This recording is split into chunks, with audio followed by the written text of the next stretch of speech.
chaguchut lum ko kamal we ko kamal tel longa chagucho tel garamam tel gonga tel piu tel to chadak pa kon ramamane biya kamal ka Noor Online TV ke jangwa same ban roj bana jaling roj dan ban ling roj mi chalat ka ki aspele mayo makoi ki Michael makoi Ramadan la kwalari ka sa Sudan ri kuma kamroj ka salpa ke mayadit ngot kan kono rede gor je longono de subscribe ki de nyogane de ko ken ko gor kono de roine de kanwo gwad dan gor kon ke de ko ten nyok ba de goro jindi notification be alder je twain ko bi rainin kono non ga tung nuare ki ke ler ga tung nuare kan chwa shup ka ji ka gwasa dan pai ka larich ban ore roja dan en chalat makwe jani men chalat ayo ki men chayo lat jani namo dag mala chalare nono jelle dan balinga jan gwasme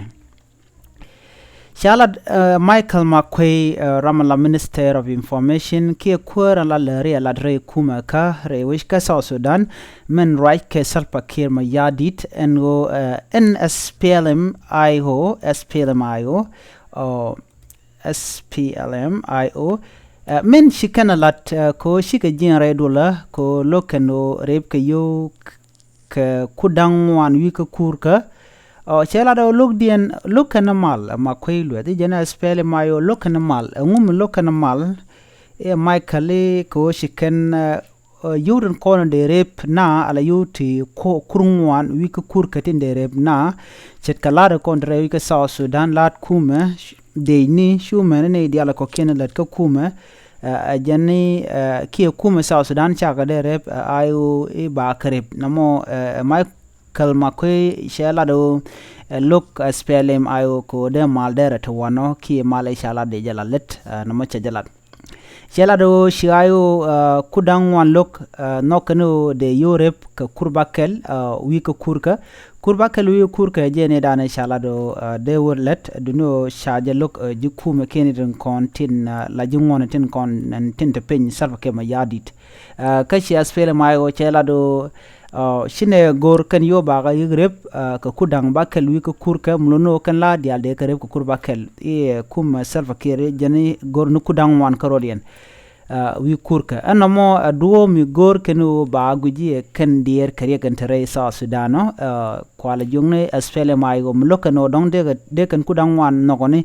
e gor kano dong baga gujre wi ka sa Sudano kanas ti nok sa Sudan long ki dier kare kan tore wi ka sa Sudan ka shejen lada makoilwes jani man chala de asfele mayo shejen tok de shio nokan sa Sudan chala di nono shelat point in makwel was nyogono yoten cha tanya salpa care ke yotu job ke trillioni ti raw ke 2.1 trillion South Sudanese pound kan yoten kontin cha tanya salpa ke mayadit ka kontain kwarngoni kan salpa ke mayadit kan na tan cha la nono en kume akel tel mishale ayo lar makwelwet jani kume akel tel mishale in a position ki IO ko kuma keleno ci makoye nyokalar no men let IO gor no cha kwingwin blat karonen be ki ko gwas endana ba kwar ki ba kwar ba ja kwangeja karon kin daru jandar widu wan kin daru jandar du wan e lok IO ni jewo ba na ba jala let shio lokano dong de yo de karep kudang bakel ki ka kurngwan look ayo no ba kwingwin ba jela slet ci makwelu ci jela de nono an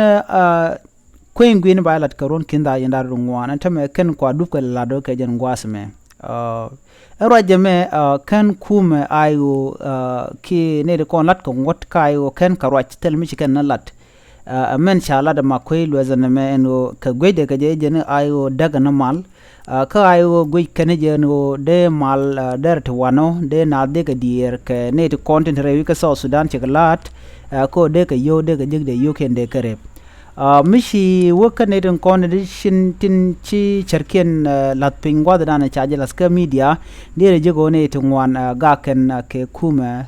ko chukume che logo ba ne de kon til lat kuma tin la rewi ka South Sudan ba kare antama tel ngot ma ba nyoka dak chikana lat jen to kon dial tin en makwe los ajene kon dial to kon dial tin ka kon ju kuma kon dial en jen cha tung tan tel mugoro ba dak la da makwe jene cha ja badak en kudang wan tin ba rep ne dial cha la do cha badak chela da makwe lo zanono ko kuma kel tel mi chala ayo chala no tel ramishini riet ka ayo netin kap ko ngot kayo tel mi kan na lar ka kwiro jen chala da makwe jungoni tin konte u jen re duelen bor ke gwada lat ko ngoten ke gwada danan tan ke o ba yo ba karep wa tel riet mi kan lar ko rajin ci makwe lo tejalat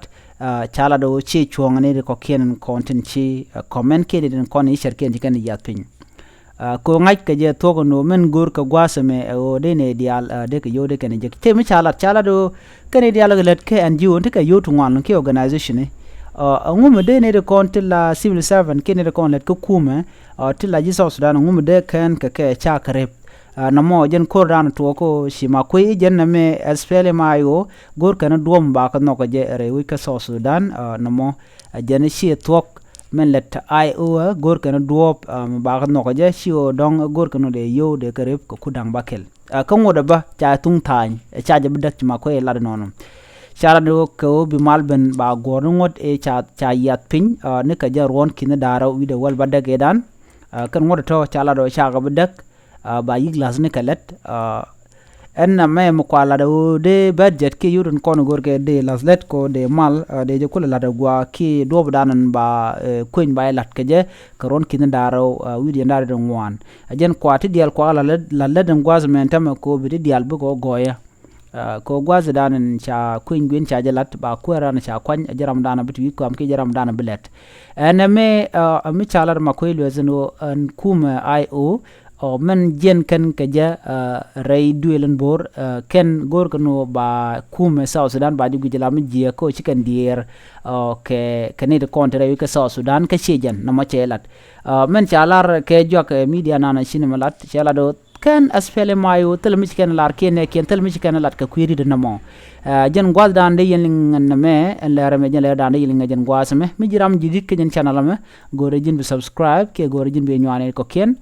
gore bi roje do dien mo baale no nge bi jele jek gore bi subscribe ke gore jin bi notification bell bi jetwan ala ludanan bi twan ko bi ler kon ba no ko tung internet bi ko chwalingi e nono ke jen gwas me ne bi atakamal bye bye.